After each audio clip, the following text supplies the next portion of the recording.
Hello guys, welcome back to our channel. നമ്മളിന്ന് മഞ്ഞൾ പുഴുങ്ങി ഉണക്കാൻ പോവാണ്. നമുക്ക് ആദ്യം മഞ്ഞളിൻ്റെ വേരൊക്കെ കളഞ്ഞ് നല്ല വൃത്തിയാക്കി എടുക്കാം. മഞ്ഞൾ നമുക്ക് കടയമേന്നൊക്കെ വിടിയിച്ച് അല്ലി വിരിച്ച് വയ്ക്കാം.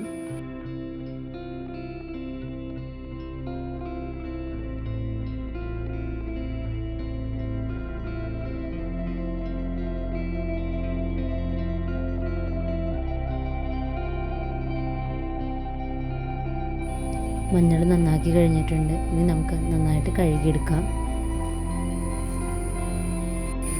മഞ്ഞളിലുള്ള കല്ലും ചെളിയും ഒക്കെ നല്ല വൃത്തിക്ക് കഴുകി നമുക്കെടുക്കാം. അതിനുശേഷമാണ് നമ്മൾ പുഴുങ്ങാൻ വെക്കണത്.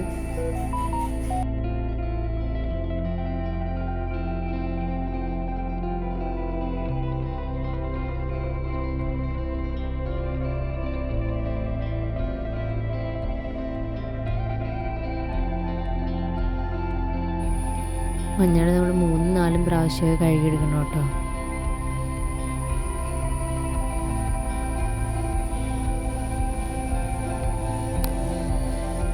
നമ്മൾ നന്നായിട്ട് കഴുകി വൃത്തിയാക്കി വെച്ചിട്ടുണ്ട്.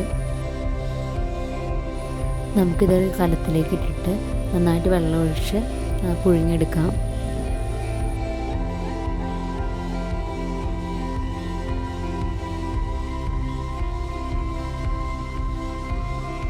മഞ്ഞൾ നന്നായിട്ട് പുഴുങ്ങിയെടുത്തിട്ടുണ്ട്. അതിൻ്റെ വെള്ളമൊക്കെ കളഞ്ഞ് നമ്മൾ അരിയാൻ വേണ്ടിയിട്ട് എടുക്കുകയാണ്. മഞ്ഞളിൻ്റെ കടയും പിന്നെ മഞ്ഞളിൻ്റെ ചെറിയ ചെറിയ ഭാഗങ്ങളും പ്രത്യേകമാണ് അരിയണത്.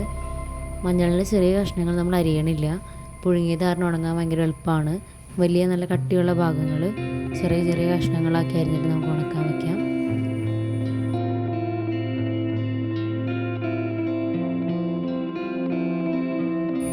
മഞ്ഞൾ നന്നായിട്ട് ഉണങ്ങി വരുന്നുണ്ട്. നമ്മൾ മഞ്ഞൾ നന്നായിട്ട് ഉണങ്ങി, മഞ്ഞൾ നന്നായിട്ട് ഒടിയണ പരിവായിട്ടുണ്ട്. നമുക്കിതിന് പൊടിച്ചെടുക്കാം. വീഡിയോ ഇഷ്ടമായെങ്കിൽ എല്ലാവരും ലൈക്ക് ചെയ്യുക, ഷെയർ ചെയ്യുക, സബ്സ്ക്രൈബ് ചെയ്യുക.